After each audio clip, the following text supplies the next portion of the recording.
अच्छा तब है। और नहीं बच्चा ईमानदारी से बताओ, ऑपरेशन से बच्चा पैदा हो, अब पेट से निकलते ही अगर बच्चा कहे हा हा हा हा, बताओ ईमानदारी से डॉक्टर और नर्स वो सब जिंदा बचेंगे? पूरा अस्पताल मर जाए अगर हंस देते। मैया ने कहा बच्चा जब पैदा होवे रोवे तो अच्छा है, ये बाद में हंसे तो अच्छा है।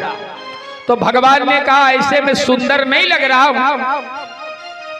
मैया ने कहा नहीं, हंसते हुए सुंदर तो लग रहे हो लेकिन सुघर नहीं लग रहे हो। भगवान ने कहा ए मैया फिर मैं सुघर कब लगूंगा? तो मैया ने बहुत मीठी बात कही, आइए हम लोग भी गुनगुनाते हैं। मैया ने कहा ये लल्ला सुघर बनो ललना, सुघर बनो ललना, झूलो प्रभु पलना, सुघर बनो। हरि बोल। सुघर बनो ललना, हरि बोल। प्रभु पलना, झूलो प्रभु पलना हो, झूलो प्रभु पलना, झूलो प्रभु पलना, जय जय प्रभु पलना, झूलो प्रभु पलना हो, झूलो प्रभु पलना, सुघर बनो ललना, झूलो प्रभु पलना, सुघर बनो ललना, झूलो प्रभु पलना, सुघर बनो ललना, झूलो प्रभु।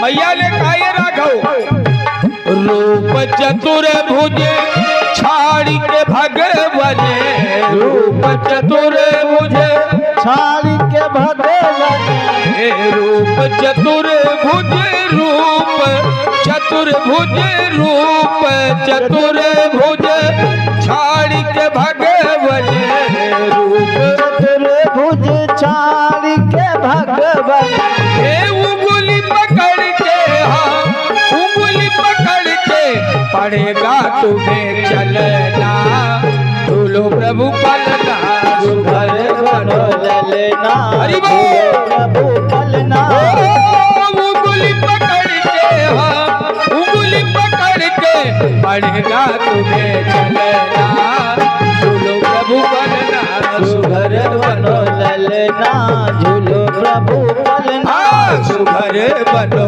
ललना, झूलो प्रभु पलना, सुघर बनो ललना, झूलो प्रभु पलना।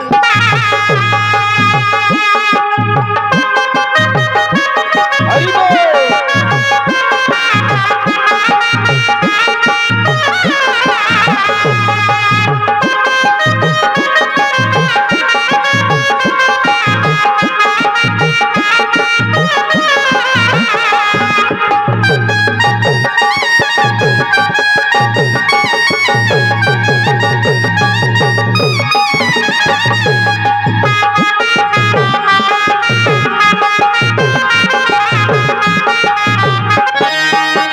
भैया ने कहा हम जानत तुम्हें सृष्टि चलावत, हम जानत तुम सृष्टि चलावत, हम जानत ये हम जानत, हाँ हम जानत तुम सृष्टि चलावत, हम जानत तुम सृष्टि चलावत, लेकिन दूध खिलाए बिना, दूध खिलाए बिना आवे मोहे कलना, झूलो प्रभु पलना, सुघर बनो ललना, झूलो प्रभु पलना, हो दूध खिलाए बिना, दूध खिलाए बिना आवे मोहे पलना, झूलो प्रभु पलना, सुघर बनो ललना, हरि झूलो बोल। प्रभु पलना, सुघर बनो ललना, झूलो प्रभु पलना, सुघर बनो ललना,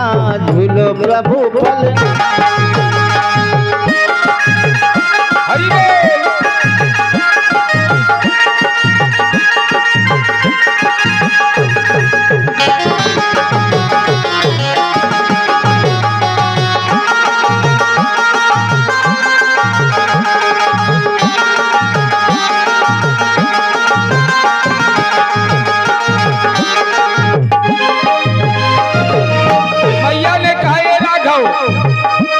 तो होती हूँ लोक के स्वामी, तुम तो हो तीनों लोक के स्वामी, तुम तो हो तुम तो हो तुम तो होती हो लोक के स्वामी, तुम तो हो तीनों लोक के स्वामी। लेकिन रोए बिना प्रभु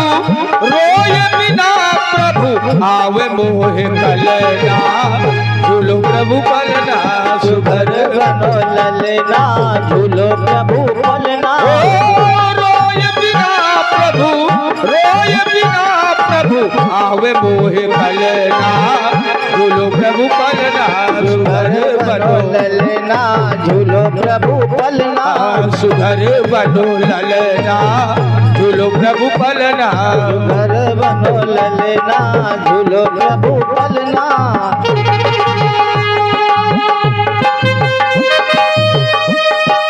हरि बोल।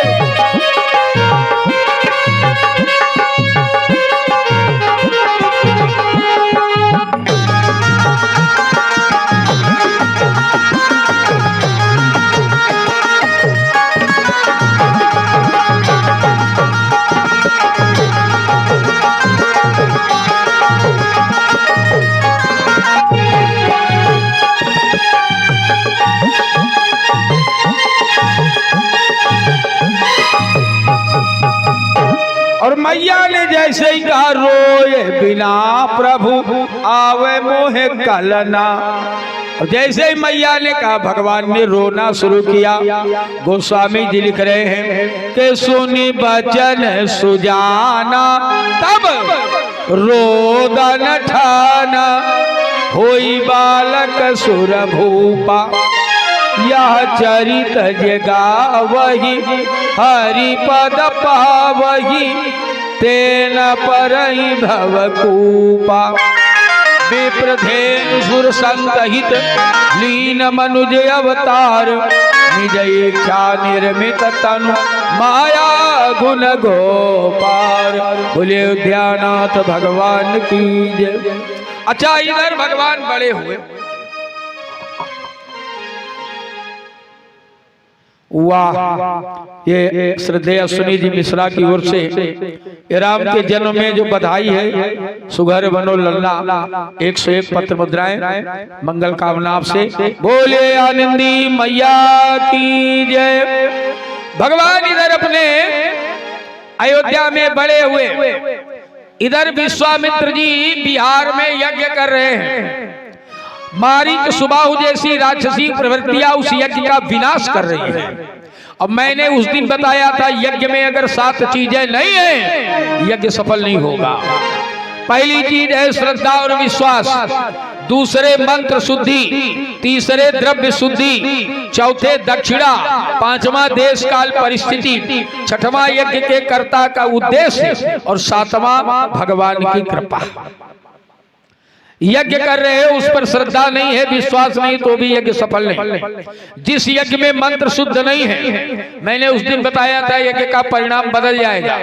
द्रव्य शुद्धि भी होनी चाहिए। हवन चल रहा है इस समय, घर घर में हवन हो रहे नवरात्रि। हम लोग जौ घर में खूब पैदा होती, ढेर सी जौ ले आते हैं। चावल भी घर में ढेर सा चावल ले आए, 10 रुपया की तिल ले आए। झोंकना शुरू, झोंकते रहो, जिंदगी में फायदा मिले। बताओ, ज्यादा जौ से हवन करोगे यजमान दरिद्र हो जाएगा, ज्यादा चावल से हवन करोगे आचार्य दरिद्र हो जाएगा। इसलिए ज्यादा तिल से हवन करना चाहिए। तिलार्धम तंदुलम जय तंदुलार्धम यवम तथा। जितना तिल है उसका आधा चावल हो और उसका आधा जौ हो, ये द्रव्य शुद्धि। चौथी चीज है दक्षिणा। दक्षिणा नहीं है यज्ञ एकांगी हो जाएगा। पांचवी चीज है देश काल और परिस्थिति। मान लो ऐसी कोई महामारी भयंकर व्यवस्था है, उसमें यज्ञ नहीं हो पाएगा, यज्ञ सफल नहीं हो पाएगा। अच्छा, मान लो हमारे देश से किसी देश का युद्ध प्रारंभ हो जाए, उस समय हमने चाहे वो चंदा से इकट्ठा किया हो चाहे जैसे इकट्ठा किया हो, वो धन फिर भागवत हो कथा हो यज्ञ में मत लगाओ। वो धन उन सैनिकों के लिए भेजो जिनके बल पर हम अपने घर पे सुरक्षित हैं। देश काल परिस्थिति भी यज्ञ को प्रभावित करते। छठवीं बात है यज्ञ के कर्ता का उद्देश्य। अगर यज्ञ करने वाले का उद्देश्य है सर्वे भवन्तु सुखिनः, तो ऐसा यज्ञ सतोगुणी यज्ञ कहा गया गीता में। ये बढ़िया है। मान लो किसी ने अपनी कोई कामना थी, उसको पूरा हुआ, उस पे मनौती मान के किया, तो ऐसा यज्ञ भी राजसी यज्ञ है। और अगर यज्ञ हम इसलिए कर रहे हैं कि हम सुखी हो जाए, बाकी पड़ोसी मर जाए, तो जिंदगी भर यज्ञ करते रहो, दावा करता हूं कभी सफल नहीं होगा। सातवीं और अंतिम वस्तु है भगवान की कृपा। भगवान की कृपा नहीं है तो हम चाहकर भी अपना धन जो है इस यज्ञ कर्म में नहीं लगा सकते। इतने सालों से समिति करवा रही है, जगह जगह रसीदें काटती होगी, हाथ जोड़ती होगी। हम तो इन सबको बड़ा धन्य मानते जहां भी समितियां है। बहुत आपकी छाती बड़ी मजबूत है। 11 रुपए देगा आदमी, 1100 भाषण सुनाता है। अरे हर साल ही दिए पर्थ 11 रुपया। अच्छा भाई दरोगा जी थाने बुला लिए, 10,000 बड़े आराम से देंगे, तब ना बताइए हर साल ही दिए पर्थ नहीं बताएंगे। चंदा देने वाले पूछो ना, ये हमारी समस्या है, समझे। चाह कर भी नहीं लग सकता धन, कितना ही आपके पास धन रखा हो, भगवान की कृपा नहीं है, आप धन नहीं लगा सकते। विश्वामित्र जी यज्ञ कर रहे हैं, विश्वामित्र जी के यज्ञ में सब कुछ बढ़िया है, सब कुछ बढ़िया है। श्रद्धा विश्वास भी है, मंत्र शुद्धि भी है, द्रव्य शुद्धि भी है, दक्षिणा भी है, देश काल परिस्थिति भी अच्छी है, यज्ञ के कर्ता का उद्देश्य भी अच्छा है। गोस्वामी जी लिख रहे विश्वामित्र महामुनि ज्ञानी बसहि विपिन शुभ आसन जानी। लेकिन भगवान की कृपा नहीं है। अब भगवान की कृपा नहीं है तो विश्वामित्र का यज्ञ भी सफल नहीं हो पा रहा है। निवेदन करें रामचरितमानस में 6 यज्ञ हुए, 3 सफल हैं और 3 असफल हैं। असफल इसलिए है कि उनमें कोई न कोई गड़बड़ी है। पहला दक्ष का यज्ञ असफल हुआ, हम कथा सुना चुके हैं। दक्ष का यज्ञ इसलिए असफल हुआ कि दक्ष के यज्ञ में पहली वस्तु नहीं है श्रद्धा और विश्वास। श्रद्धा रूपी सती पहुंची तो यजमान के द्वारा अपमानित की गई, परिणाम ये हुआ श्रद्धा मर गई। और जब यजमान की श्रद्धा मर गई तो यजमान मर जाए तो कौन सा आश्चर्य, नहीं सफल हुआ। दूसरा मेघनाथ का यज्ञ सफल नहीं हुआ। मेघनाथ के यज्ञ में द्रव्य शुद्धि नहीं है। गोस्वामी जी लिख रहे हैं मेघनाद मख करई अपावन और खल मायावी देव 57। जब बंदर पहुंचे लंका तो देखा मेघनाथ के यज्ञ में आहुतियां कैसी हैं।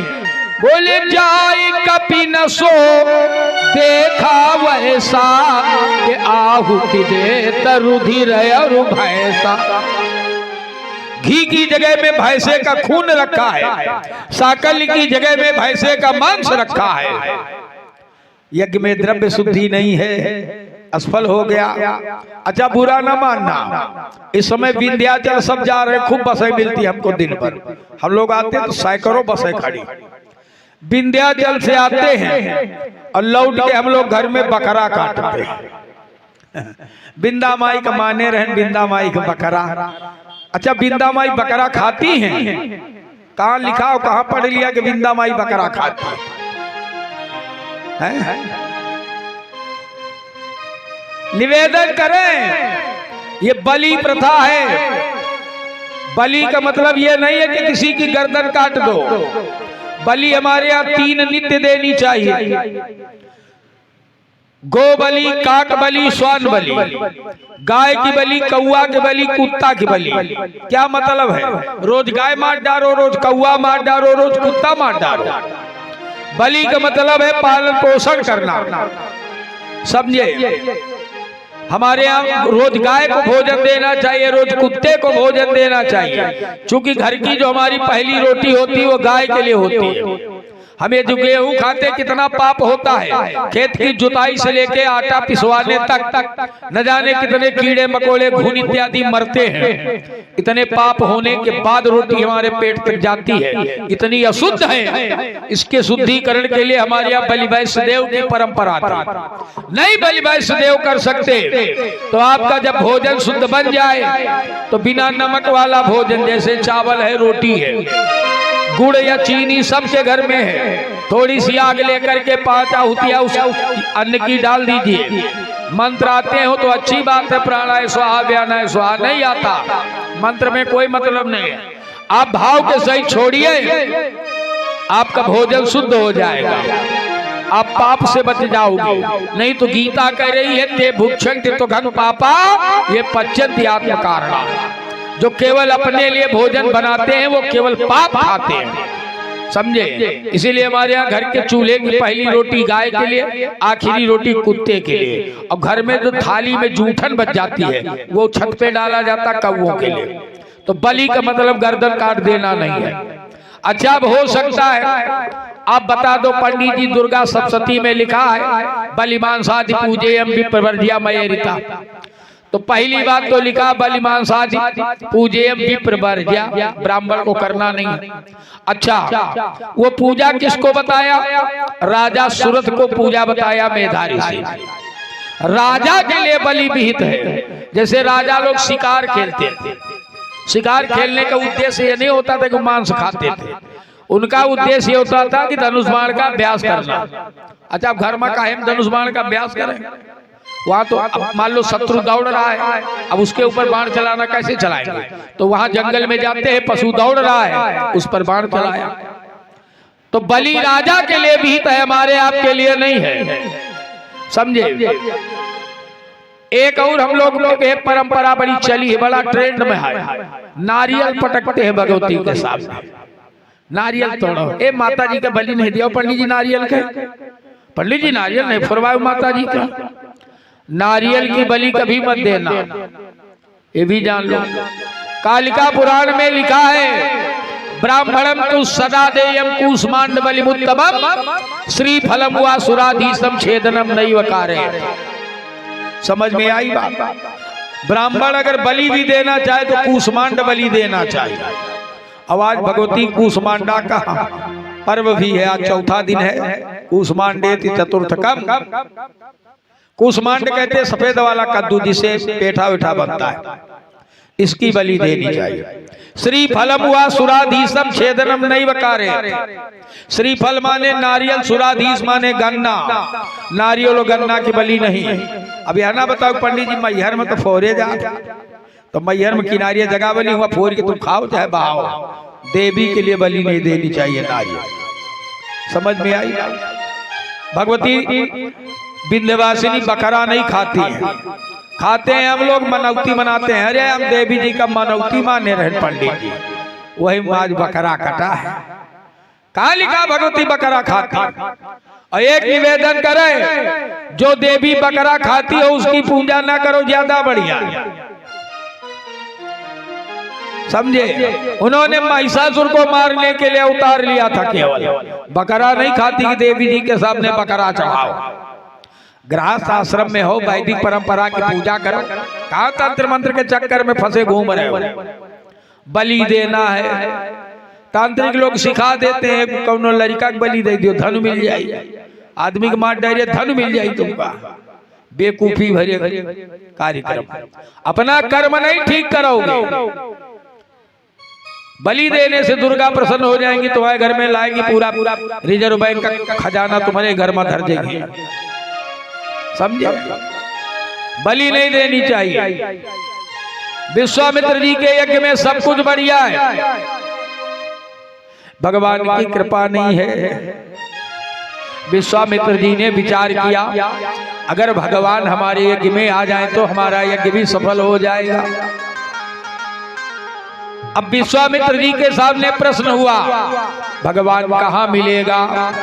अच्छा देखो, हमारे आपके सामने भी प्रश्न है, भगवान कहाँ मिलेगा, है ना। एक बार देवर्षि नारद ने पूछ लिया, हे नारायण तुम कहाँ मिलते हो? भगवान ने पूछा, नारद कहाँ कहाँ ढूंढा तुमने? अरे बोले हम क्षीर सागर में ढूंढे, बैकुंठ में ढूंढे, योगियों के हृदय में ढूंढा, तुम कहीं दिखे ही नहीं। भगवान ने कहा, नारद मेरा एक परमानेंट एड्रेस नोट कर लो, वहां मैं निश्चित रूप से उपस्थित। कहा? बोले ना हम बसामी बैकुंठे ए देवर्षि मैं बैकुंठ में नहीं मिलता हूं, अयोगी नाम हृदय नचा, मैं योगियों के हृदय में भी नहीं मिलता हूं, फिर कहां मिलते हो? बोले मद भक्ता यत्र गायन्ति तत्र तिष्ठामि नारद। भगवान ने कहा मेरे भक्त जहां मेरा संकीर्तन करते हैं मैं वहां निश्चित रूप से उपस्थित रहता हूं। अच्छा, निवेदन करें, एक संकल्प करके जाओ, आज से रात में जब खा पी के सारे काम करके फुर्सत मिल जाए पूरे घर को, तो एक जगह इकट्ठे हो जाओ और एक व्यक्ति संकीर्तन करो, बाकी लोग उसको दोहराओ, केवल आधे घंटे, केवल आधे घंटे। अब बड़ा बढ़िया सब मंत्र है कलि संतरण उपनिषद का, हिंदी में, और सब लोग जानते हैं, हरे राम राम राम हरे हरे, हरे कृष्ण कृष्ण कृष्ण हरे हरे। ये कलि संतरण उपनिषद का महामंत्र है। हम लोग गीता प्रेस गोरखपुर के माध्यम से इसका प्रचार प्रसार फ्री ऑफ कास्ट करते हैं। दावा करता हूं धर्म मंच से, एक महीने केवल क्रिया करके देखो, घर में जो छोटी छोटी बीमारियां हैं समाप्त, घर की जितनी नकारात्मक ऊर्जा है समाप्त, ये जो बच्चों को झाड़ फूक और गंडा ताबीज के चक्कर में डालते हो, ये सारी व्यवस्था समाप्त हो जाएगी, घर में पॉजिटिविटी आएगी, ये गारंटी मैं लेता हूं। करके देखो। करते हम लोग कुछ नहीं है, खाली इतना जानते हैं पंडित जी अब कलयुग हुआ है। अच्छा, तो कलयुग में गेहूं के पेड़ में तुम्हारे यहाँ कटहर लागत कि गेहूं लागत? सतयुगों में गेहूं पेड़ में गेहूं है लागत रहा। हर युग में हर युग है, याद रखना। सतयुग में भी कलयुग था और कलयुग में भी सतयुग है। जिस घर में जिस परिवार में संपत्ति बनी है, संपत्ति मतलब धन संपत्ति नहीं, सुख शांति बनी है, परिवार प्रेम से रह रहा, वही सतयुग है। और जहां एक एक रोटी के लिए लाठी चले वही कलयुग है। समझे? कलयुग का मतलब जब कलि प्रभाव विरोध चहुओर, जगह जगह पे बात बात पे जहां भाई भाई में, बेटे बाप में लड़ाई होती रहे, वही कलयुग है।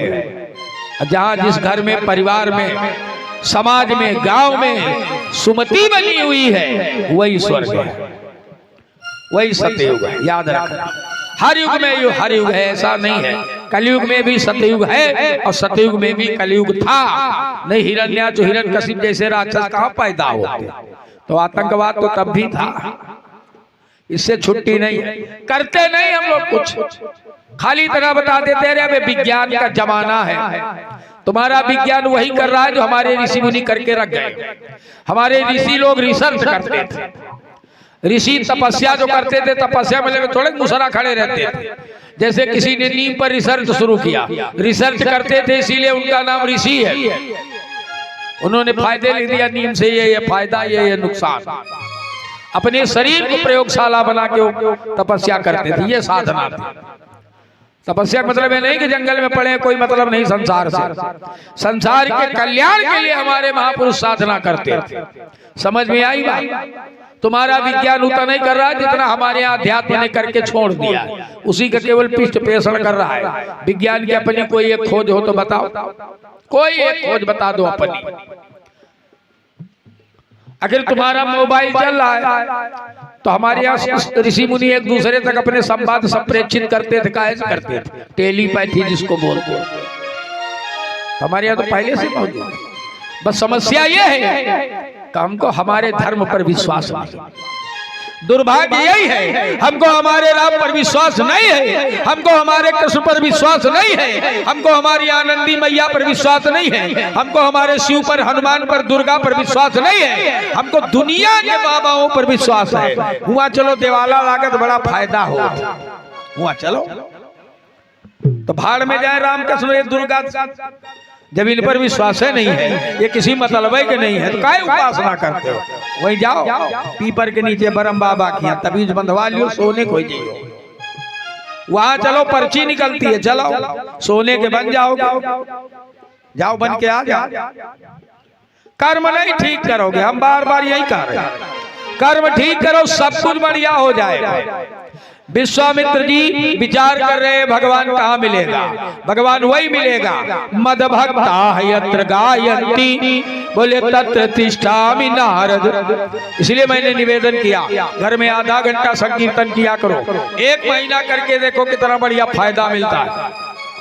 बस बढ़िया मंत्र है, हरे राम राम राम हरे हरे, हरे कृष्ण कृष्ण कृष्ण हरे हरे।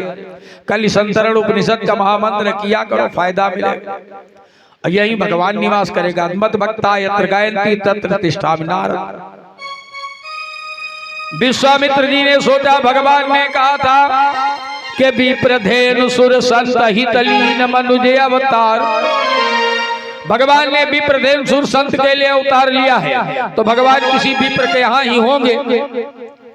लेकिन विश्वामित्र ने ध्यान लगाया तो देखा वो परमात्मा अयोध्या के चक्रवर्ती सम्राट महाराज दशरथ के आंगन में खेल रहा है।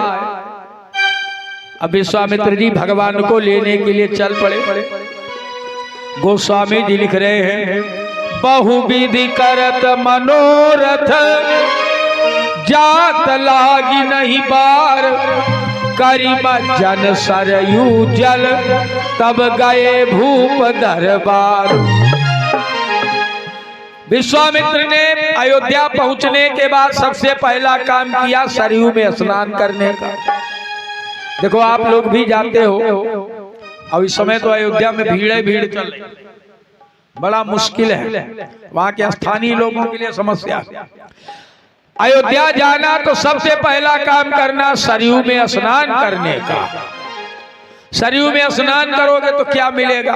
तो राम जी ने अपने मित्रों से स्वयं कहा कि जाम जन ते बिनहि प्रयासा,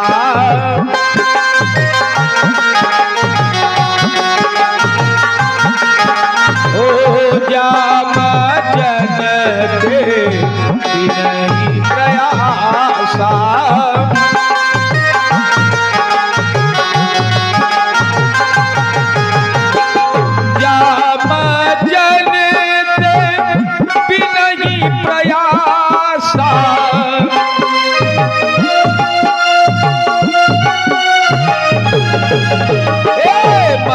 समीप नर पावहि बासा,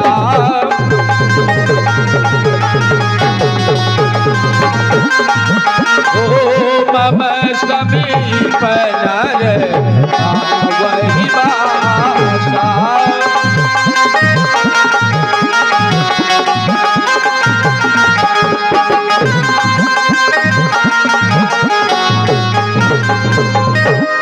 राम जी ने कहा ये सरयू नदी है, इसमें स्नान करोगे तो मेरे समीप रहने के अधिकारी बन जाओगे, समझे? अच्छा एक निवेदन और करें, हम लोग जाते भी हैं तीर्थों में स्नान करते हैं, बहुत लोग हैं बताओ पंडित जी हमका 35 साल गंगा नहात हो गई, हर पूर्णमासी नहाई, चाहे दुनिया के किसी कोने में रहे। अच्छा 35 साल हो गए गंगा स्नान करते, फायदा कितना मिला? कुछ नहीं। इसलिए कि तीर्थों में नहाने का तरीका नहीं पता, क्षमा करना। हम लोग पहुंचे, कपड़ा उतारा, जय गंगा मैया, कूद गए, बस नहाओ धो जल्दी चलो चाय पिया जाए। तीर्थ में नहाने का क्या विधान है? गोस्वामी जी ने कहा दरस परस मजन रूपाना, तब हरहि पाप कह वेद पुराना। पहले दरस फिर परस फिर मजन फिर पाना, क्रम यह है। किसी भी तीर्थ में जाओ तो पहले दर्शन करो। दर्शन करने से क्या होता है? दर्शन करने से आंखों को तृप्ति मिलती है, हृदय को शांति मिलती है। गंगा जी में खड़े हो, कल्पना करो कि भव्य रूप में गंगा मैया मकरासन पर विराजमान है, कलशों 4 हाथों में अमृत कुंभ लिए हैं। ऐसी दिव्य गंगा का दर्शन करो पहले। समझे। अब फिर पारस, उसके बाद तीर्थ को प्रणाम करो। प्रणाम करोगे क्या मिलेगा? तो भविष्य पुराण का एक श्लोक सबको याद है, अभिवादनशीलस्य नित्य वृद्धोपसेविनः चत्वारि तस्य वर्धन्ते आयुर्विद्या यशो बलम। अगर हम प्रतिदिन अपने से बड़ों को प्रणाम करते हैं और बड़े बूढ़ों की सेवा करते हैं, 4 चीजें बढ़ेंगी हमारी, आयु, विद्या, यश और बल। राम जी की कथा सुन रहे हो, राम जी का नियम है, प्रातः काल उठ के रघुनाथा मात पिता गुरुना वही माता। तो राम जी की आयु कितनी है जानते हो? 11,500 वर्ष राम जी ने अयोध्या में शासन किया है। और जब सीता जी धरती में समा गई तो भागवत में श्लोक मिलता है, पढ़िएगा, 16,500 वर्ष राम जी का अश्वमेध यज्ञ चला है। ये आयु है राम जी की। अब विद्या के लिए गोस्वामी जी ने स्वयं लिखा रामचरितमानस में, गुरुग्रह गए पढ़न रघुराई, अल्पकाल विद्या सब पाई नहीं है, आई लिखा। पाई नहीं है राम जी ने विद्या। पाई तो वो है कि स्कूल में पढ़े, कोचिंगों लागे, घरों में पढ़े, यह है विद्या। पाई लिखा है मानस में, अल्पकाल विद्या सब आई। ये प्रणाम का परिणाम है, विद्या बढ़ेगी। और यश कितना है, जब तक धरती का एक एक अणु का भी कण का भी परमाणु का भी इलेक्ट्रॉन प्रोटॉन न्यूट्रॉन जिंदा है, तब तक राम का यश जिंदा है, समझे। और बल, मैंने कल निवेदन किया था, भट्ट, सुभट्ट, महाभट्ट, ये दुनिया में कई होते हैं, दारुण भट्ट पूरे विश्व में एक होता है। और वो रावण के यहाँ था, कपि देखा दारुण भटावा, पूरे विश्व में एक। इतने बड़े आतंकवादी को राम जी ने मारा है, ये बल है, ये प्रणाम का परिणाम है। अभिवादनशीलस्य नित्य वृद्धोपसेविनः, बोले चत्वारि तस्य वर्धन्ते आयुर्विद्या यशो बलम। अच्छा, नवरात्र के पावन अवसर पर मैया आनंदी की गोद में बैठकर आज यही संकल्प कर लो कि आज से हम अपने से बड़ों को प्रणाम करेंगे। और हम कल हाथ उठवा के पूछेंगे, काल गाँव कथे सुने ना हुआ, वहां न जाओ, हाथ उठवाई, करो प्रणाम। प्रणाम करना सीख जाओ, 70% डाइवोर्स बंद। प्रणाम करना सीख जाओ, 70% बहुओं का जलना बंद। प्रणाम करना सीख जाओ, 70% भाई भाई के मुकदमा बंद। हमसे कहा गया भरत चरित्र सुनाओ, भाई से मुकदमा हम लड़ाए। अब प्रकाश भरत के चरित्र में डाला, दुनिया की बेईमानी हम करें, प्रकाश हनुमान के चरित्र पे डाला जाए। दुनिया के दुराचार हम करें, प्रकाश राम के चरित्र पर डालो, अपने चरित्र पर डालो। राम ने जो किया करके मर गए, भरत ने जो किया करके मर गए, हनुमान जी चले गए। अब हम क्या कर रहे हैं इस कथा में? खाली सुन के 1.5 मीटर के आंसू बहावे। पंडित जी बहुत बढ़िया सुनाओ भरत चरित्र, लेकिन दूसरे दिन तारीख है, पंडित जी छुट गए, भाई मुकदमा है। भरत चरित्र सुनो, पहले अपना चरित्र ठीक करो। भरत का चरित्र ठीक है, उसकी चिंता न करो, वो बढ़िया है। अपना चरित्र हमको ठीक करना है। इतना ही सीख के जाओ राम कथा से, प्रणाम करना सीख जाओ, झगड़े बंद हो जाए। माताएं भी सौगंध लेकर के जाए, लेकिन हमारी तो इतनी अहंकार हमारे अंदर भरा है। पंडित जी भाई पाए तो छुअप चाहे जैसे गैर के छुई ले। हाँ, गैर को प्रणाम करेंगे, मूछा 1.5 मीटर ऊंचे हो जाएंगे। अब भाई को प्रणाम करेंगे तो मूछा उखड़ के हाथ में आ जाएंगे। ये अहंकार हमारा। उस जने का पंडित जी हमारा तो पिताजी से बोलचाल नहीं है, वो छोटकाऊ तरफ रहा था। अब प्रणाम करी तो क्या करी, तो हमका गारी दे। आप अपना कर्तव्य करो, पिता के कर्तव्य को नहीं आते हो। जाओ पिताजी की तरफ, भले अलग रहते हो, हम नहीं कहते तुम एक हो जाओ, और 2-4 मुकदमा ठोको कम हो, लेकिन पिताजी के दरवाजे जाइए। पिताजी सवेरे मिल जाए, प्रणाम करो, चले आओ। पिताजी चाहे गाली दे चाहे आशीर्वाद दे, से तुम्हारा संबंध नहीं है। तुम अपना कर्तव्य याद करो, पिता का कर्तव्य क्यों याद करते हो? भाई का कर्तव्य क्यों याद करते हो? आप सब सास का कर्तव्य क्यों याद करती है? अपना कर्तव्य याद करो। अपना कर्तव्य करोगे मामला बढ़िया हो जाएगा, समझे? तो दरस करो तीर्थ का, फिर परस, परस माने प्रणाम। प्रणाम करने से आशीर्वाद मिलता है। और महाराज आशीर्वाद इतना मिलता था कि उम्र की झोली छोटी, उम्र 100 साल की, और हम लोग प्रणाम करते थे, आशीर्वाद मिलता था चिरंजीव भव, उम्र 100 साल। लेकिन हम लोग भाई पढ़े लिखे तो धीरे धीरे सब प्रणाम वणाम सब बदलता गया। पहले हमारे यहाँ साष्टांग दंडवत करते थे लोग, जमीन में लेट कर, नत्वाच दंडवत भूमो, डंडे की तरह पृथ्वी पे गिरते।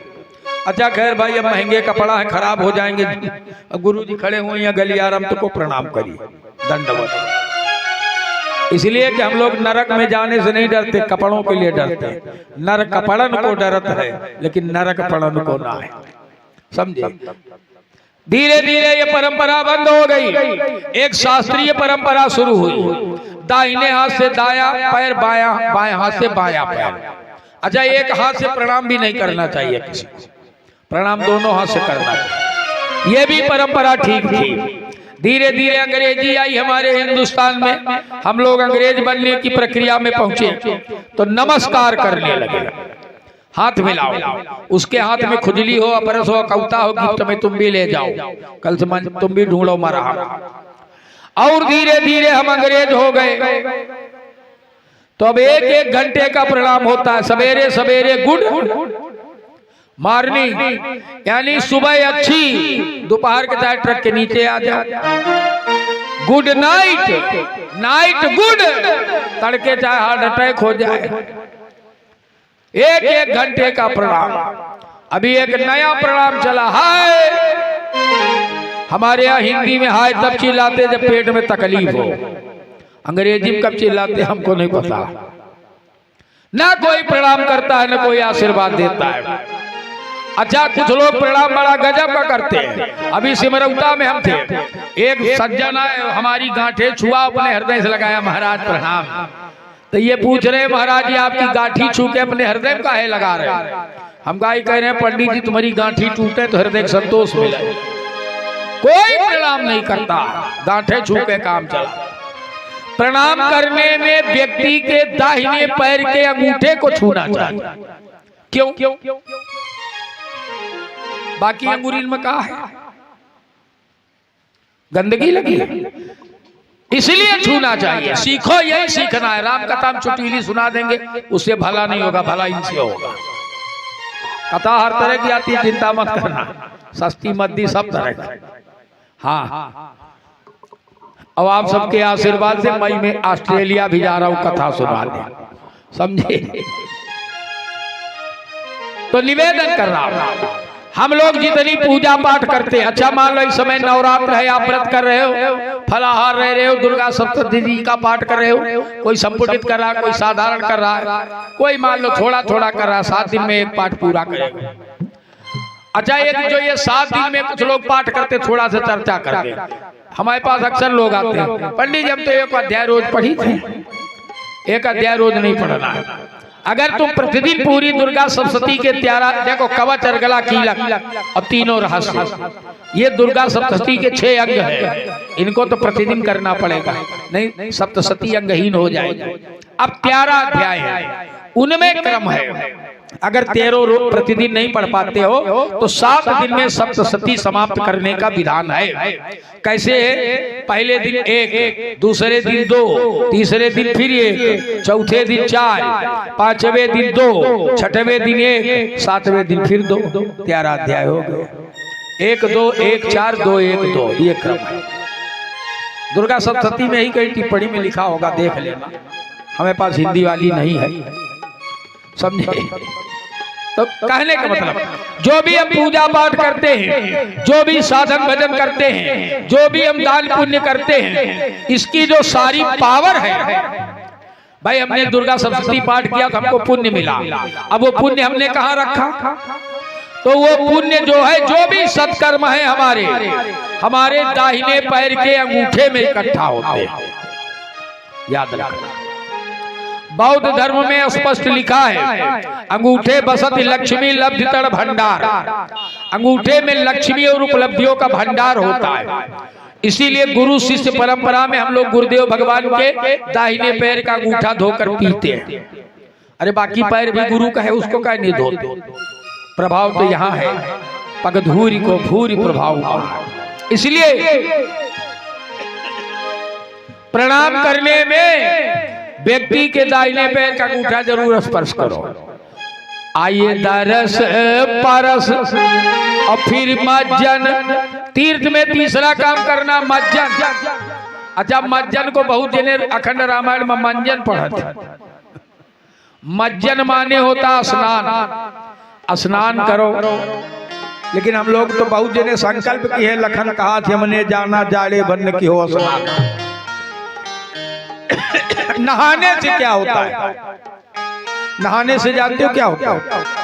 पानी में एक अभिसा नाम की विद्युत होती, बिजली। हम थके हारे आए, नहाए, तो वो बिजली रोम कूपों में जाती है, हमारे रोम छिद्र जो है उनमें जाती है, और जितनी कोशिकाएं उनको झंकृत करती है। हमारे अंदर एक नई ऊर्जा बन जाती है। हम लोग कहते हैं यार अब नहाया तो थोड़ा आराम मिला। तो नहाना कोई दवाई थोड़ी थी, वही बिजली थी। नहाओगे क्या होगा? गोस्वामी जी ने कहा मज्जन कीन तो पंथ श्रम गयऊ। ये नहाने का परिणाम। और फिर पाना, फिर उस तीर्थ के जल को, चौथा नंबर है तीर्थ के जल को पीना। पियोगे तो क्या होगा? बोले मज्जन कीन पंथ श्रम गयऊ और सूची जल पियत मुदित मन भयऊ। इसलिए दरस परस मज्जन अरुपाना तब हरहि पाप कह वेद पुराण। किसी भी तीर्थ में जाओ, यही क्रम है नहाने का। अच्छा, एक निवेदन करें, एक बार हजारों लोगों ने गंगा जी में स्नान किया। यही दरस परस मज्जन पाना की परंपरा। कालांतर में जब सभी का देहांत हुआ तो सबके सब कैलाश पर शंकर जी का स्वरूप बन के बैठ गए, सबके सब। इधर पार्वती जी ने भोजन तैयार किया, भूत प्रेतों से कहा जाओ भैया शंकर जी को बुला लाओ, भोजन करें। भूत प्रेत आए, देखा हजारों शंकर बैठे, तो दौड़ के गए, कहा माता जी आज इतने शंकर की उतनी रोटियां भी नहीं होंगी चूल्हे में। पार्वती ने सोचा ये भूत प्रेत मजाक करें, नंदी को भेजा तुम जाओ। नंदी आए, देखा हजारों शंकर, वो भी भाग के गए। माता जी इतने शंकर हैं कि अगर सब चढ़ गए हमारे ऊपर तो हड्डियां लवण भास्कर चूरन बन जाएगा। पार्वती ने कहा ये भी मजाक करा, गणेश तुम जाओ बप्पा बुला लाओ। गणेश ने देखा हजारों बप्पा, वो भी भाग के गए। कहा माता जी नंबर बताओ, किस नंबर के बप्पा को ढूंढ के लाओ। पार्वती ने सोचा आज सभी मजाक करती है, मामला क्या है। स्वयं पार्वती जी निकली तो देखा हजारों शंकर बैठे हैं, नहीं पहचान पाई उनके वाले को। बिंदु जी ने लिख दिया, बोले एक बार पातकी अनेक शिव रूप धारी और बैठे कैलाश उरलहत उमंगा को। भूत प्रेत खोजे या में कौन है हमारे नाथ, और नंदी कहे धारी कौन गरल भुजंगा को। बिंदु कभी खोजे गणेश कौन बाप मेरो, ये भी खोज रहे। बिंदु कभी खोजे गणेश कौन बाप मेरो, और शैलजा निहारे कि कौन स्वामी मम संगा को। तभी देख के बेढंगा दृश्य बोले श्री अनंगा रिपु के काहे करो दंगा यह प्रताप श्री गंगा को। बोले गंगा मैया की जय। इसलिए दरस परस मज्जन अरूपाना तब हरहि पाप कह वेद पुराना। आज बाबा विश्वामित्र भी अयोध्या में आए तो सबसे पहले करिमा जन सरयू जल। विचित्र अयोध्या है महाराज। अयोध्या को समझना है तो अयोध्या के संतों से मिलो। और गृहस्थ वैष्णव संत हैं, गजब गजब के संत हैं, जिनको बड़े बड़े वालों को तुम जानते हो, वो तो हइये हैं, वो तो प्रसिद्ध हैं। बस बड़े बड़े गुप्त संत हैं अयोध्या में, समझे। साधारण सी नहीं है अयोध्या। इसीलिए हमारे यहाँ गोलोकवासी राजेश्वरानंद जी गाया करते थे। आइए सब लोग थोड़ा सा गुनगुनाओ। बोले सीताराम जी की प्यारी राजधानी लागे, राजधानी लागे, मुँह को मीठो मीठो सरयू जी को पानी लागे। सीताराम जी की राजधानी लागे, राजधानी लागे, ओ मीठो मीठो सरयू जी को पानी लागे। जय हो सीताराम जी की प्यारी राजधानी लागे हो, राजधानी लागे, मुँह को मीठो मीठो सरयू जी को पानी लागे।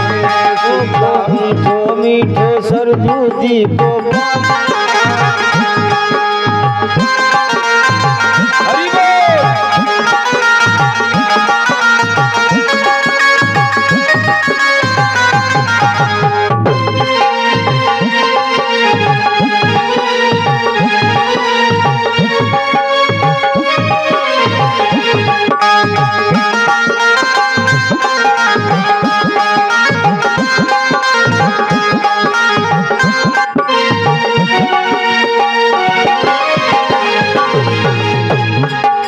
धन्य कौशिला धन्य कैकेयी धन्य सुमित्रा मैया, धन्य सुमित्रा मैया, धन्य कौशला धन्य सुमित्रा धन्य कैकेयी मैया, हाँ धन्य कैकेयी मैया। ए धन्य भाग दशरथ के अंगना खेले चारों भैया, जिनकी तोतरी सुहानी मीठी बानी लागे हो, मीठी बानी लागे, मुख मीठो मीठो सरयू जी को पानी लागे। सीताराम जी की हरि बोल। राजधानी लागे, महारानी लागे, मुख मीठो मीठो सरयू जी को पानी लागे। जय हो सीताराम जी की प्यारी राजधानी लागे हो, राजधानी लागे, मुख मीठो मीठो सरयू जी को पानी लागे। सीताराम जी की प्यारी राजधानी लागे, राजधानी लागे, मुख मीठो मीठो सरयू जी को पानी लागे। हरि बोल।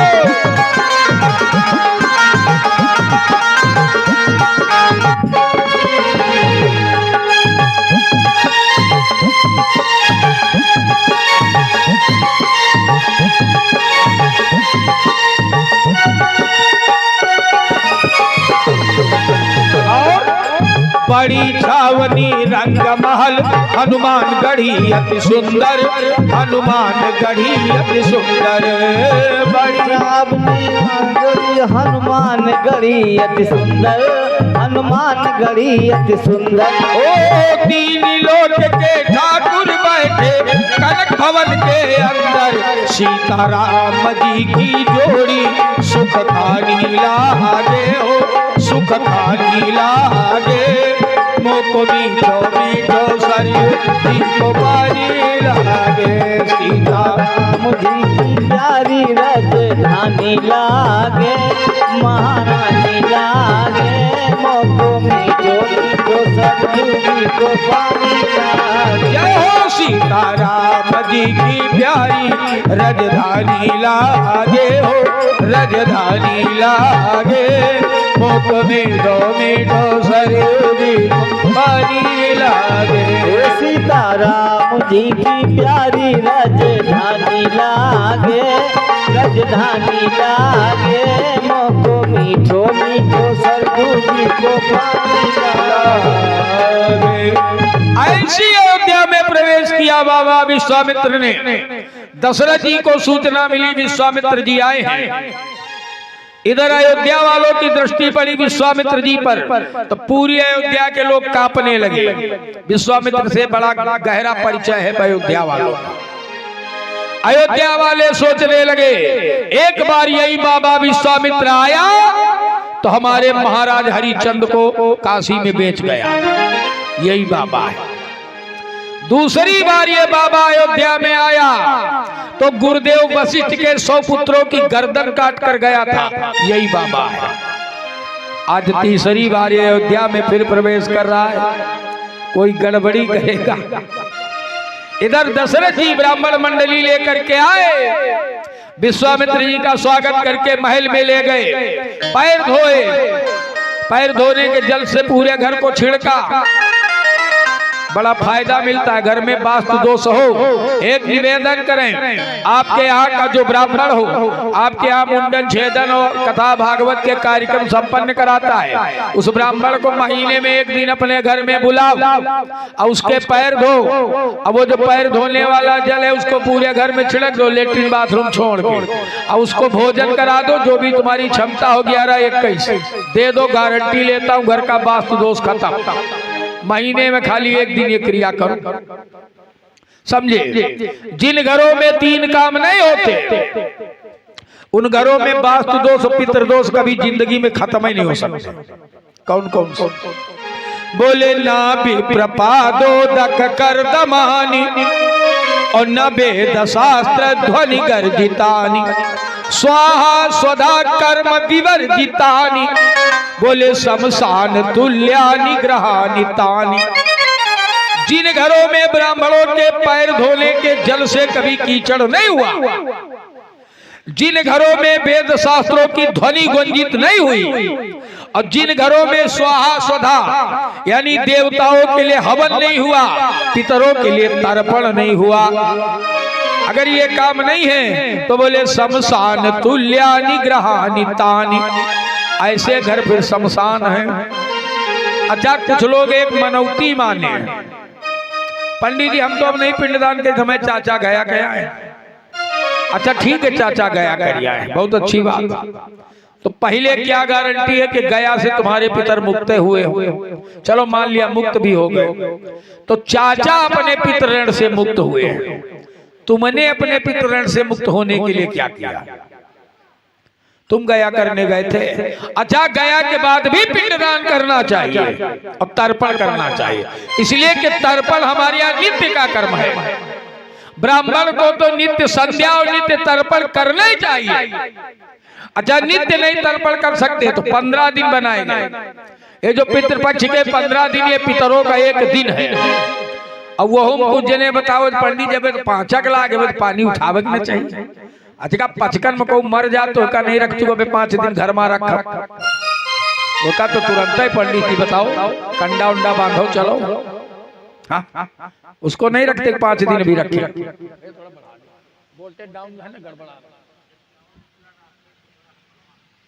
अच्छा, राकेश शुक्ला जी हथगवा, आपकी ओर से 51 रुपए प्रदत्त है। माँ भगवती आपका मंगल करे। बोलिए आनंदी मैया की जय। निवेदन करें, गया करने के बाद भी श्राद्ध करनी चाहिए तिथि पर पितरों की, और तर्पण करना चाहिए। कुछ ने बताए पंडित जी तो 5 है नीके दिन। हमसे पर साल हमारे गांव में एक बहू ने पूछा, चाचा पितरन का जल कब से दी जाए? 3 दिन बीत गए पितरन के। हमने कहा हम तो परसों से दे रहे हैं। बोले नहीं, सबको कहीं नीके दिन में दियो, 5 के तो कहा नवरात्र में दियो, बढ़िया टाइम, अच्छे दिन रही है। पीतर तो ऐसो खराब दिन, बड़ी मान्यता। अच्छा, मान लो तुम गया करी आए, अब तुमको पिंडदान नहीं करना। गया में पिंडदान करने का अर्थ ये नहीं कि तुम पितरों से पिंड छुड़ा के आ गए हो। अच्छा, मान लो गया में तुम पिंडदान कर दिया हो, एक पिंडदान करने में तुमको ये कब गया करी आए।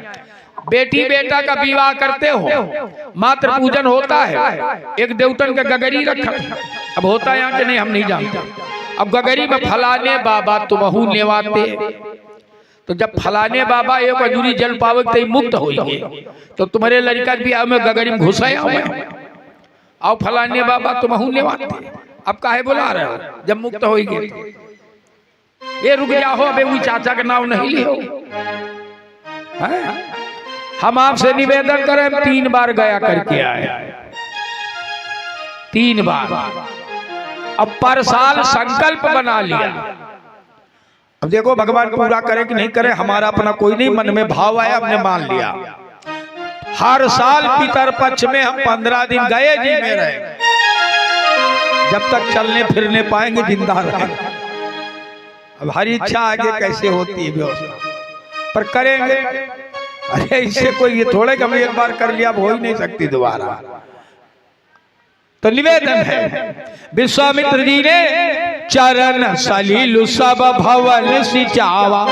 विश्वामित्र जी के पैर धो के दशरथ जी ने पूरे घर को सींचा और सब भोजन वोजन करवा के दशरथ जी हाथ जोड़े खड़े हैं। विश्वामित्र जी एक बार भी कुछ नहीं कर रहे। भोजन करने के बाद विश्वामित्र जी शयन में चले गए। सायंकाल जब जगे तो दशरथ जी फिर पहुंचे और सोचा बाबा सवेरे से आए, एको बार कुछ कह नहीं रहे हैं। तो दशरथ जी अपनी तरफ से पूछने लगे के ही कारण आगमन तुम्हारा, काहू सो करत न लावहू बारा। दशरथ जी ने पूछा गुरुदेव आखिर बताओ ये आगमन क्यों हुआ, आदेश करो हम उसको पूरा करें। तो विश्वामित्र जी ने कहा राजन हम यज्ञ कर रहे हैं। अच्छा जब यज्ञ की बात सुना तो दशरथ जी के सांस लौटी। चलो तो महाराज कितना धन चाहिए? बोले नहीं चाहिए। वस्तु चाहिए? बोले नहीं चाहिए। सेना की जरूरत? बोले नहीं जरूरत। मेरी जरूरत? बोले नहीं। तो फिर क्या चाहिए? तो विश्वामित्र जी ने कहा राजन मैं यज्ञ जिस समय करता हूँ दुख मुझको निश्चर देते हैं। पूजा सामग्री यज्ञ भूमि फल नष्ट भ्रष्ट कर देते हैं। पूजा सामग्री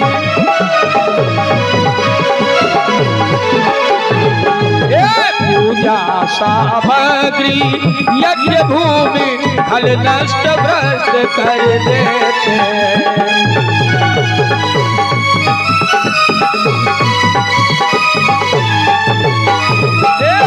असुरों के अत्याचारों से भय पाकर मैं घबराया हूँ। भय पाकर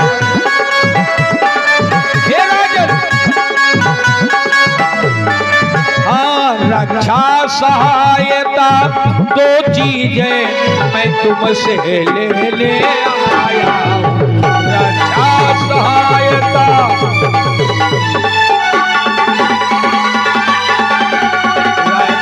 सहायता 2 चीजें मैं तुमसे लेने आया हूँ। रक्षा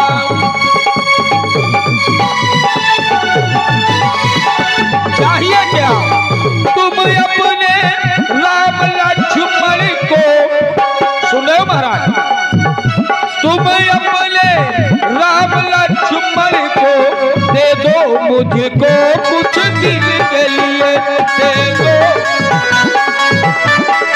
हाँ दे दो मुझको कुछ दिन के लिए। इसमें तेरा भारी यश है कल्याण कीर्ति है। इसमें तेरा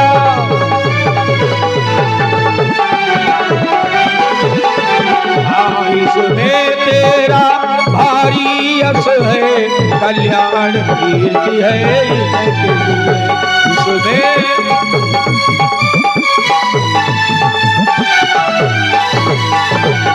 और जैसे ही विश्वामित्र जी ने कहा राम लक्ष्मण चाहिए, दशरथ जी का चेहरा सूख गया। बोले महाराज चौथे पन पायहु सुत चारी, अभी प्रवचन नहीं कहे बिचारी। एक निवेदन करें, हमने अभी बताया ये समिति के जितने लोग हैं बड़े भाई धन्यवाद के पात्र हैं। मांगने वाले का महत्व खत्म हो जाता है, विश्वामित्र जी जब अपने आश्रम में थे, गोस्वामी जी ने लिखा विश्वामित्र महामुनि ज्ञानी। विशेषण क्या है? महामुनि। और ये मांगने के लिए चल पड़े। तो गोस्वामी जी लिख रहे मुनि आगमन सुना जब राजा। अब महामुनि से मुनि डिग्री कम पड़ी। आज जब मांग लिया, दशरथ जी कह रहे विप्र वचन नहीं कहे वो बिचारी। अब ना महामुनि है ना मुनि है, अब विप्र है। और जब बहस चल गई तो दशरथ जी ने इतना कह दिया, राम देता नहीं बनाई गोसाई। महामुनि से गोसाई तक घटे। मांगने वाले बड़ा गजब है। एक तो बड़ी समस्या है मांगने वाले से विचित्र देने वाले। हाँ, बाबा रहीम ने कहा रहीमन वे नर मर गए जे कहूँ मांगन जाए, लेकिन उनसे पहले वही मरे जिन मुख निकसत लाए। आज दशरथ जी ने कहा महाराज चौथेपन में आपने मुझे 4 पुत्र पैदा हुए, आपने मांगा तो देखो मांगने में भी एक विशेषता है। मांगने वाले को देने वाले की औकात देखकर मांगना चाहिए। अब हमारे औकात 100 रुपया का है, कमेटी वाले कहे नहीं 500 के रसीद काटब तो कहां से दे पाए।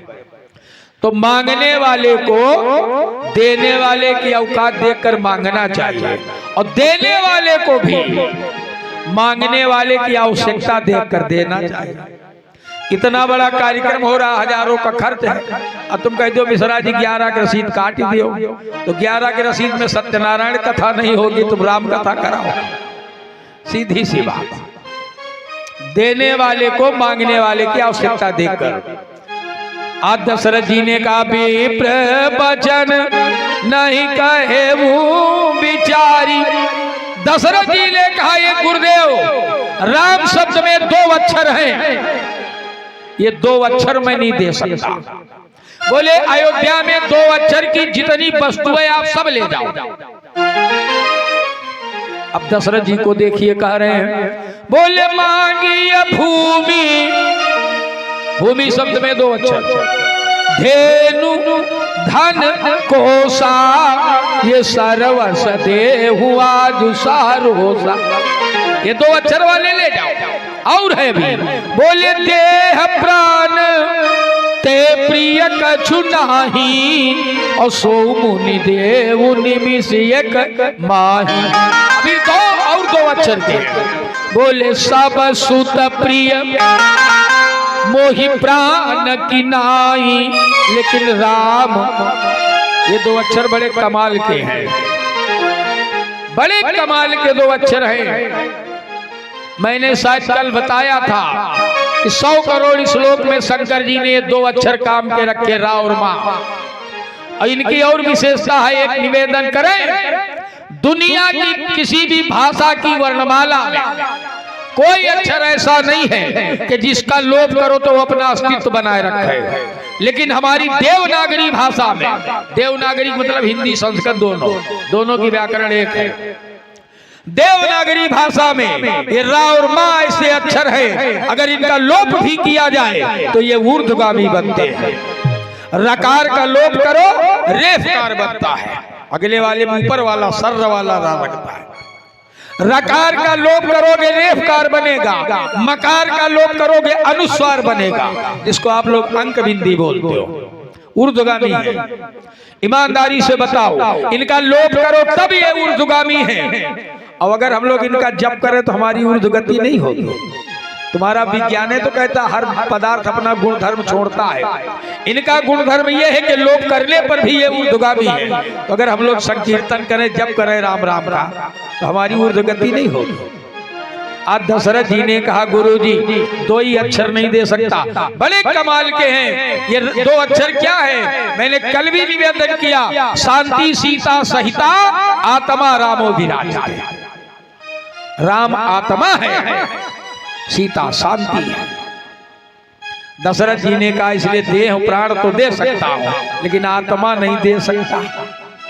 अच्छा, वशिष्ठ को विश्वामित्र जी अंदर बड़े प्रसन्न हुए कि दशरथ का कितना प्रेम है राम के प्रति, लेकिन ऊपर से गुस्सा दिखाए, ऊपर से क्रोध। संत का यही स्वभाव होता है, संत नारियल की तरह होता है, ऊपर से कठोर अंदर से कोमल।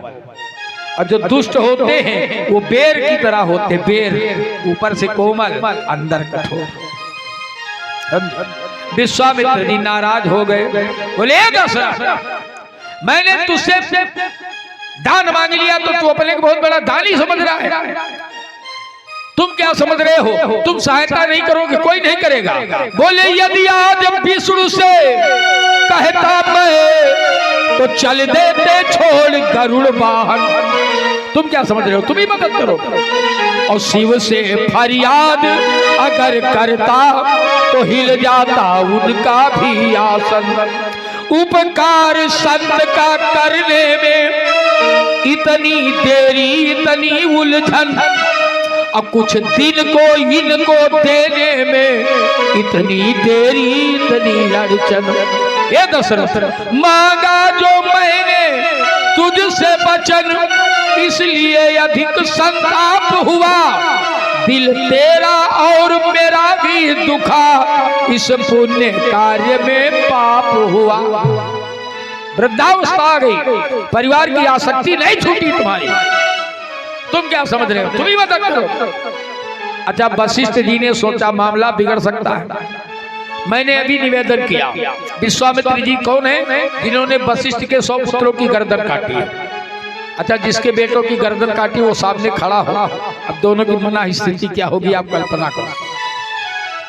परवाहरी हमारी सनातन संस्कृति।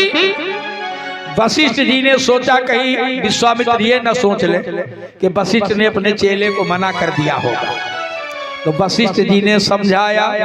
बोले तब वशिष्ठ बहुविधि समझावा।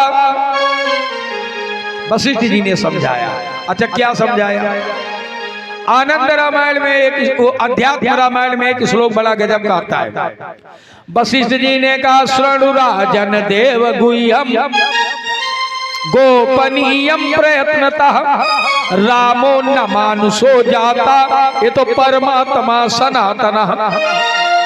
वशिष्ठ जी ने कहा राजन देवताओं की गुप्त बात सुनो, अब प्रयास पूर्वक सुनो। जिन राम को तुम अपना बेटा मान रहे हो, बोले रामो न मानुषो जाता, ये मनुष्य नहीं है, फिर कौन है? बोले तो परमात्मा सनातन, ये सनातन ब्रह्म है। दशरथ जी ने कहा सनातन ब्रह्म है तो मेरे घर में क्यों? बोले भूमेर भारावताराय ब्रह्मणा प्रार्थिता पुरा। प्राचीन समय में ब्रह्मा इत्यादि ने धरती के भार को हरण करने के लिए इनकी प्रार्थना किया था। बोले साएव, ये वही भगवान है, दूसरा नहीं है। साएव तव भवने जाता कौशल्याया तवानघ, वही तुम्हारे घर में कौशल्या का पुत्र बनकर के आया है। और जब वशिष्ठ जी ने समझाया तो गोस्वामी जी लिख रहे हैं तब वशिष्ठ बहु विधि समझावा।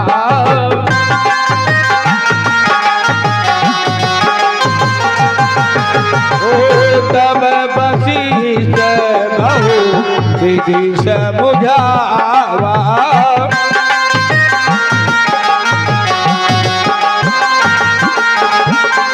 तब वशिष्ठ बहु विधि समझावा।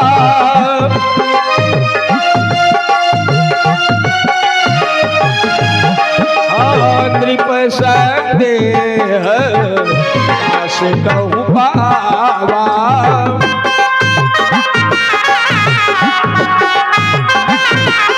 ओ नृप संदेह नाश कहु पावा। हरि बोल।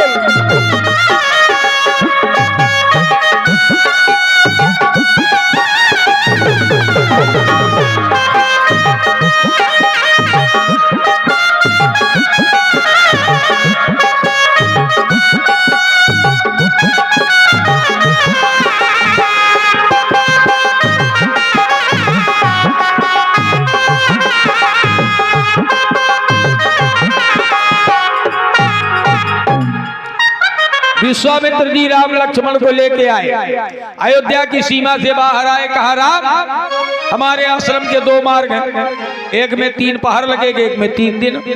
राम जी ने कहा गुरु जी शॉर्टकट वाला। बोले इस रास्ते में एक व्यवस्था है। व्यवस्था क्या है? बोले राजा सुकेतु की पुत्री जो राक्षसनी बन गई है ताड़का नाम की, आते जाते लोगों को मार के खा जाती है। अच्छा, राम जी ने पूछा गुरु जी हमको लाए काहे के लिए हो? यज्ञ रक्षा क्या? तो जब हम पहले ही डर जाएंगे तो आपकी यज्ञ रक्षा हम कैसे करेंगे? विश्वामित्र जी उधर ही से लेकर के आए। आवाज सुना ताड़का दौड़ी। राम जी ने देखा ताड़का भागती हुई आ रही है। गुरु जी ने कहा राम धनुष बाण उठाओ। राम ने धनुष पर बाण चढ़ाया। गुरु जी ने कहा जल्दी छोड़ो, खा जाएगी। राम जी ने कहा बाण नहीं चलेगा गुरु जी, ये भले खा जाए। और ये विश्वामित्र ने सोचा कैसा चेला, अभी कह रहा था मारेंगे, कह रहा बाण नहीं चलेगा। कहा राम बाण छोड़ो, खा जाएगी। बोले बिल्कुल खा जाए गुरु जी, राम बाण नहीं चलेगा। कहा क्यों? राम जी ने कहा क्षमा करना गुरुदेव, ये नारी है, हम रघुवंशी नारियों पर वार नहीं करते हैं। सुर महिसुर हरिजन और गाई हमारे कुल इन पर न सुराई, हम इन पर पहलवानी नहीं दिखाते। विश्वामित्र ने कहा राम भले नारी है तो क्या हुआ, अगर कुमार्ग में है तो उसका वध कर देना उचित है। समझो, कोई भी हो, चाहे स्त्री हो चाहे पुरुष हो, अगर कुमार्ग में है, नहीं आ रहा इधर सन्मार्ग में, तो फिर ठोक दो उसको, ये शास्त्र कहता है। अश्वत्थामा ने जब द्रौपदी के 5 बेटों को मार दिया, अर्जुन बांध करके लाए, तो द्रौपदी ने कहा मुंचता मुंचता में ब्राह्मणों नितराम गुरु। अरे अर्जुन इसको छोड़ो, ये ब्राह्मण है, ब्राह्मण हमेशा समाज का गुरु होता है, इसको छोड़ो। अरे अर्जुन ने कहा इसी ने 5 बेटों को मारा है, मैंने संकल्प किया शाम तक इसको मार दूंगा, नहीं मुझे चिता में जलना पड़ेगा। द्रौपदी ने कहा नहीं यार इसको छोड़ो, ये ब्राह्मण पुत्र है, और फिर अपने गुरु जी का पुत्र, गुरु पुत्र भी गुरु ही होता, छोड़ो इसको। मुंचता मुंचता में ब्राह्मणों नितराम गुरु। अब अर्जुन ने कहा फिर मेरे प्रण का क्या होगा? भगवान श्री कृष्ण के पास गए, कृष्ण जी से पूछा क्या किया जाए? कृष्ण जी ने भी कह दिया ब्रह्म बंधुर न हंतव्य, ब्राह्मण का वध नहीं करना है। देखो वध का मतलब केवल किसी की जान ले लेना नहीं है, वध भी कई तरह का होता है। कोई सम्मानित व्यक्ति है, समाज में उसका थोड़ा सा अपमान हो जाए, ये उसका वध है। छोटे बच्चे शैतानी कर रहे हैं, आपने डांट दिया ये लड़के बैठ सीधे, ये उनका वध हो गया। बाणी से भी वध, केवल गर्दन काटना वध नहीं है। ब्राह्मण अवध है, स्त्री अवध है। अगर स्त्री का वध करना हो तो स्त्री की सैया का परित्याग कर दीजिए। ब्राह्मण का वध करना हो तो ब्राह्मण की चोटी काट दो, यज्ञोपवीत उतरवा दो, उसका वध हो जाएगा। खैर अब ब्राह्मण का वध करे की जरूरत नहीं, ब्राह्मण अपन वध किए खुदे गोमत। चोटी रखाना नहीं तो फैशन बिगड़ जाएगी। जनेऊ पहनते नहीं इसलिए झट को का बार बार चढ़ावे का फेंका उधर हो गया। अरे 20 बिसुआ के लोग काहे जनेऊ पहिरे, जब बिना जनेऊ पहिरे 20 बिसुआ के तब जनेऊ ससुर का माने रखा। ये दशा हमारी। हाँ हम लोग हिंदू राष्ट्र बनाएंगे, इसमें कोई दो राय नहीं। हम हिंदू नहीं बनेंगे, हम हिंदू नहीं बनेंगे, राष्ट्र हिंदू बनाएंगे। हम तो बाबूजी बनेंगे, खड़े खड़े पेशाब करेंगे, खड़े खड़े भोजन करेंगे, सब कुछ खड़े खड़े पशुओं जैसा। ये हमारी दशा है, समझे। राम जी ने कहा गुरुदेव ये नारी है, नारी पे हम वार नहीं करेंगे। अरे गुरु जी ने कहा राम ये कुमार्ग में है, और नीति कहती है जे को पंथ पग धरता है ती नहीं बधे नहीं दोष। परिणाम यही हुआ। गुरु जी से जैसे ही नीति सुना, राम जी ने एक ही बाण प्राण हरि लिया।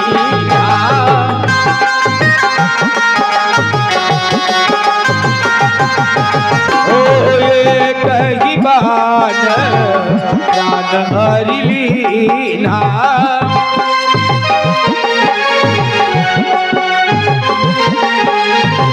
एक ही बाण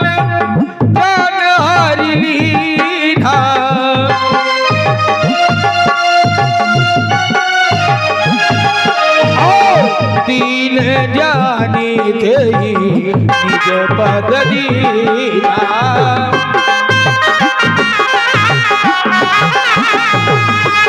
ओ दीन जाने दे निज पद दीना।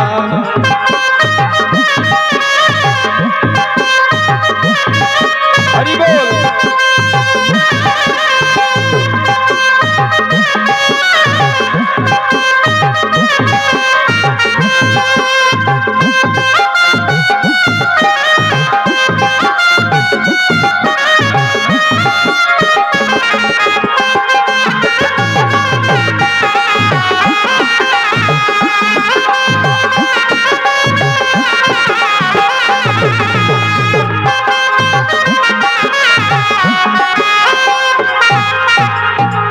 एक बार में ही ताड़का का काम तमाम कर दिया। तब विश्वामित्र पहचान गए ये वही भगवान है जिसको मैं लेने गया था। गोस्वामी जी सूत्र लिख रहे तब ऋषि निज नाथ जी अचीना।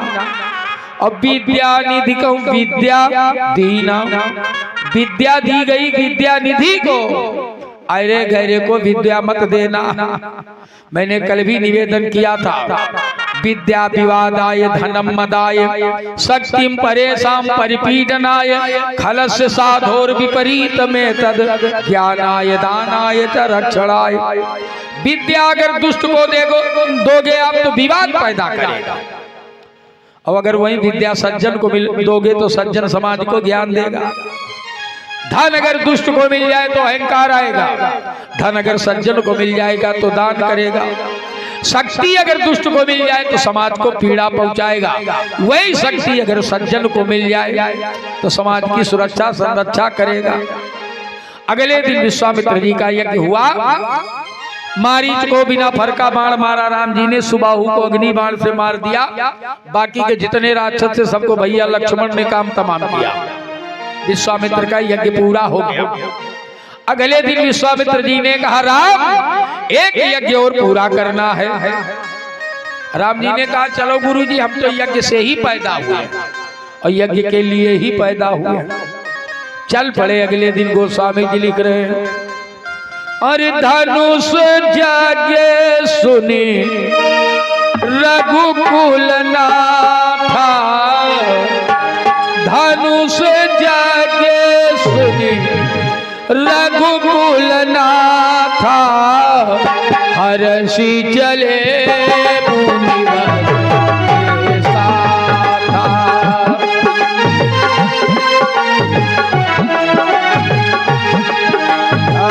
हर्षि चले मुनिवर के साथा।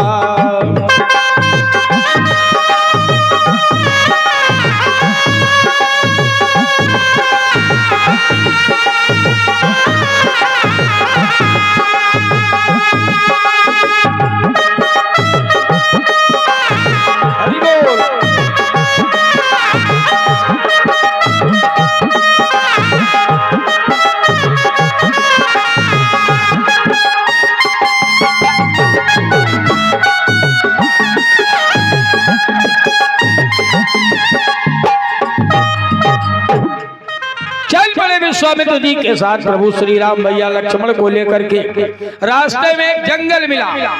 उसमें एक कुटिया है, पेड़ पौधे हैं, औषधियां हैं, वनस्पतियां हैं, लेकिन उस जंगल में कोई भी कीड़ा मकोड़ा जीव जंतु पशु पक्षी कुछ भी नहीं है। एक मूर्ति जैसी दिखाई पड़ी। राम जी की दृष्टि पड़ गई। राम जी ने पूछ लिया, पूछा मुनि शिला प्रभु देखी। राम जी ने पूछ लिया गुरुदेव ये शिला कैसी है। विश्वामित्र की आंख में आंसू आ गए। राम सतयुग से लेकर के आज इस त्रेता के अंत तक ये शिला इसी इंतजार में पड़ी है, कब राम आएंगे, कब मेरे विषय में पूछेंगे, कब मेरा उद्धार होगा। राम जी ने कहा कब राम आएंगे, कब पूछेंगे, कब उद्धार होगा, क्या मतलब। विश्वामित्र जी ने कहा राम ये तो गौतम नारी श्राप बस उपल देह धरि धीर, चरण कमल रज चाहती, कृपा करिय रघुवीर। चलाओ चले कि बेरिया 3 घंटा गला फड़वा दियो शुक्ला जी। अच्छा नींद गड़बड़ रही, चलो बच्चा कुछ न गड़बड़ हुए, बोले गोविंद भगवान। तो विश्वामित्र ने कहा राम ये गौतम नारी है, गौतम की पत्नी अहिल्या। अच्छा एक निवेदन करें, आज सरकारें हो चाहे कोई हो, चाहे हम ही लोग हो, राम राज्य की परिकल्पना करते हैं। राम राज्य की परिकल्पना क्यों करते हो?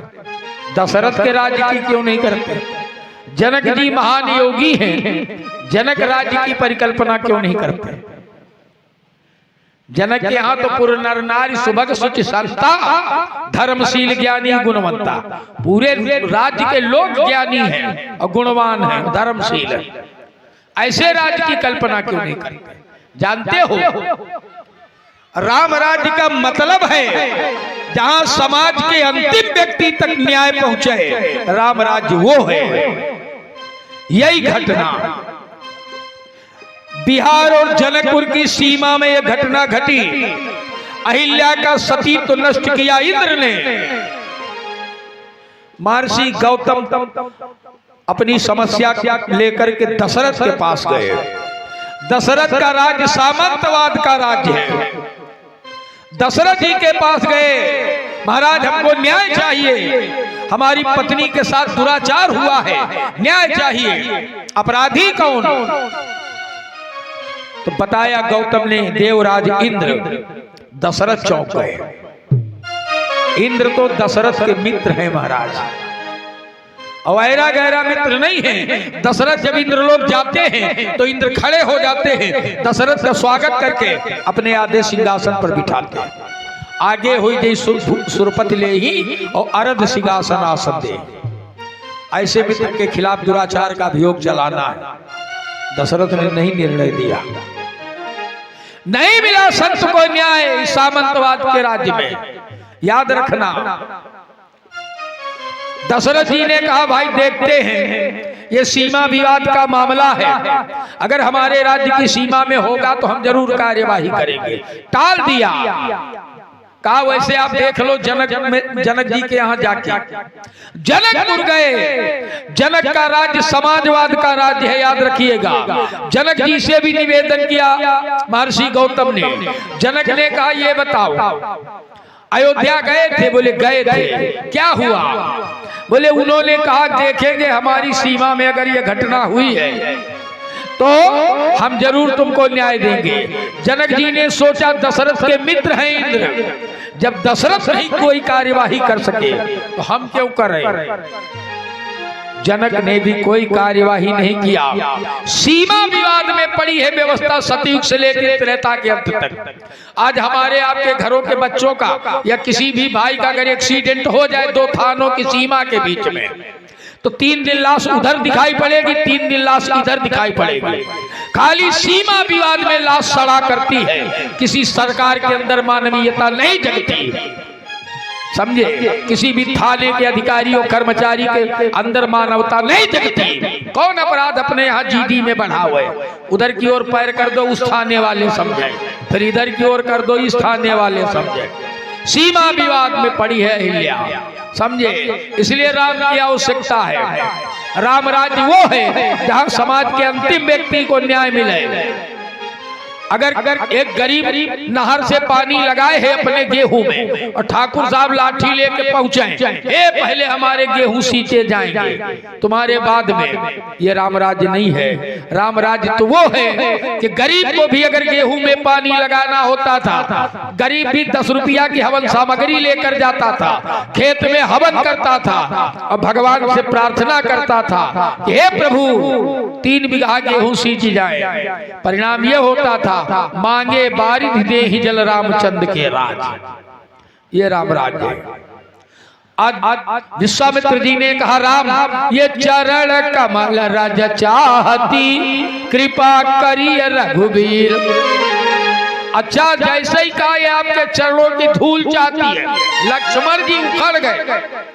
लक्ष्मण जी ने कहा गुरु जी ये हमारे भैया थे, हमेशा उल्टा सीधा काम करवाओगे तो कुछ अच्छा भी करवाओ। अरे विश्वामित्र ने कहा इसमें उल्टा सीधा क्या? बोले पहले दिन अभी लाए तो पहला बाण नारी पे चलवा दिया, पहला बाण भैया का चला जीवन में तो नारी। अब आज कह रहे इसको अपना चरण छुआ में। अरे ये ब्राह्मणी है महाराज। मैंने निवेदन किया था रामचरितमानस में मर्यादा का कहीं हनन नहीं है। पेड़ पौधे पशु पक्षी तक मर्यादित है राम कथा के, प्रत्येक पात्र मर्यादित। लक्ष्मण ने कहा ये गुरुदेव हम क्षत्रिय हैं, ये ब्राह्मणी है और क्षत्रिय का नियम है। केशव जी ने लिखा अपनी रामचंद्रिका में। लक्ष्मण जी ने कहा क्षत्रिय सदा द्विज के पद की रजशीस धरे, ते अपनो पद के उत्ते ही पर मुनीस धरे।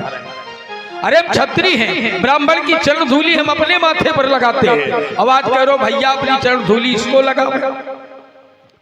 अरे विश्वामित्र ने कहा राम वो ये लक्ष्मण ये भले ब्राह्मणी है लेकिन शिला है, पत्थर है। लक्ष्मण ने कहा कैसे भी पत्थर हो लेकिन है तो ब्राह्मणी।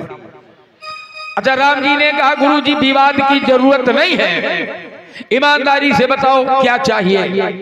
बोले ये तो चरण कमल रज चाहती।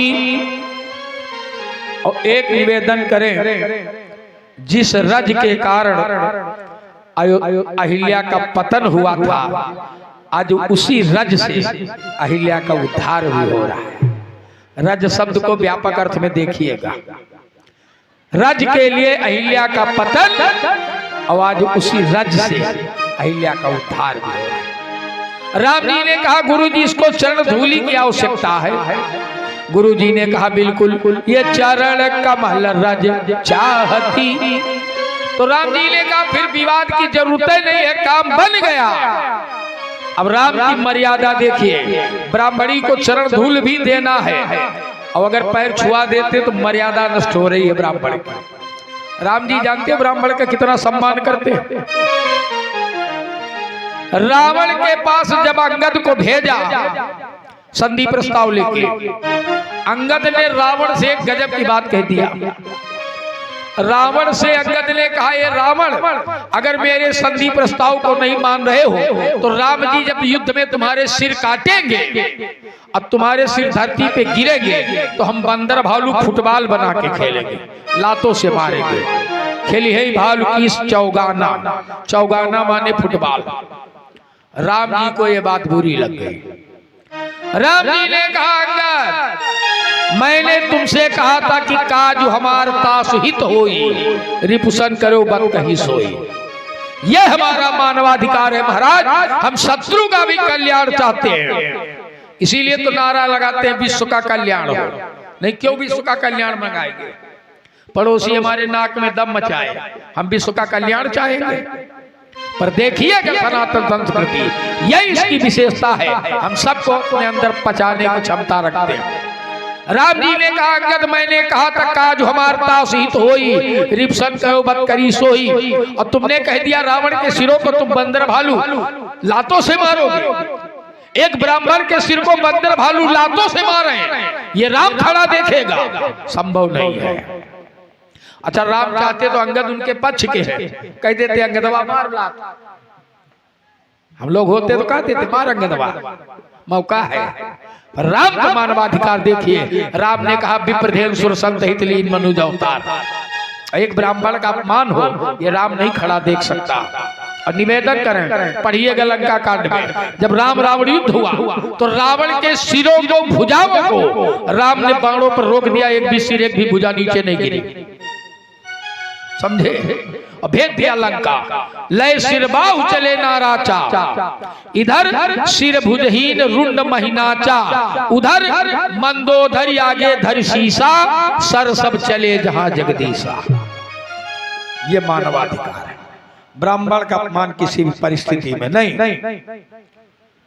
रावण भले शत्रु है लेकिन ब्राह्मण है, और उसके सिर को बंदर भालू लात से मारे। अब इतना नहीं गिर गया ब्राह्मण कि जो चाहे सो लतिया हुए। समझ में आई बात?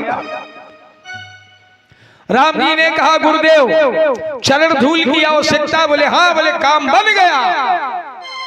और राम जी ने अपने चरणों की धूल को, देखिएगा भाव, राम जी ने अपने चरणों की धूल को अपने हाथ में पोंछा। अब धूल यहाँ आ गई और जाकर के अहिल्या को प्रणाम कर लिया।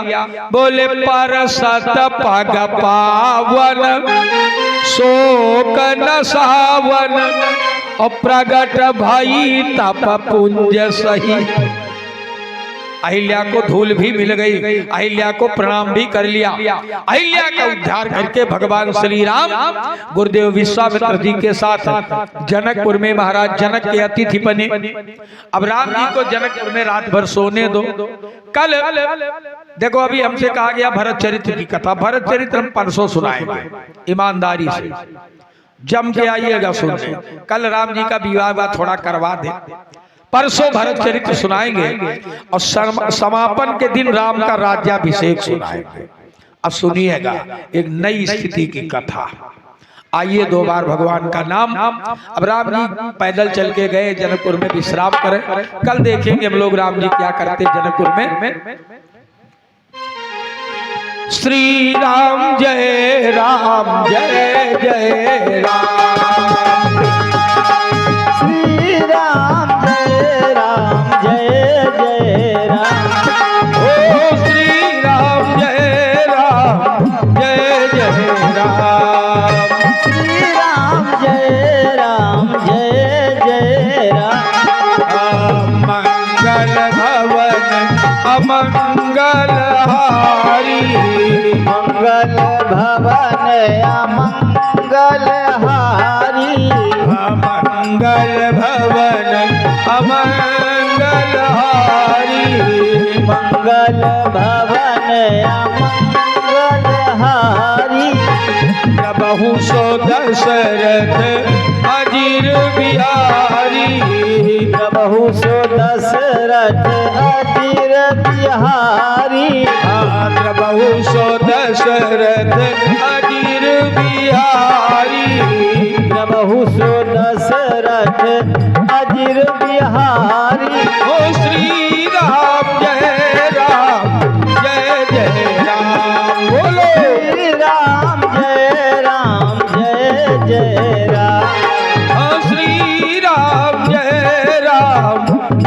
जय राम, बोलो श्री राम जय जय राम।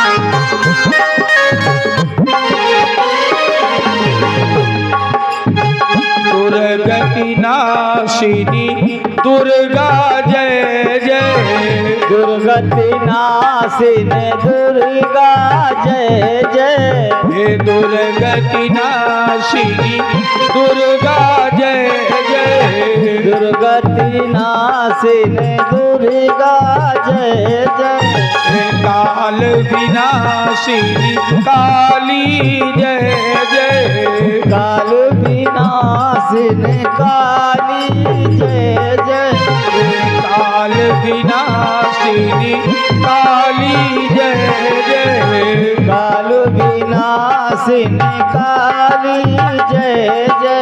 श्री राम जय जय राम, बोलो श्री राम जय जय राम। ओ श्री राम जय जय राम, श्री राम जय राम।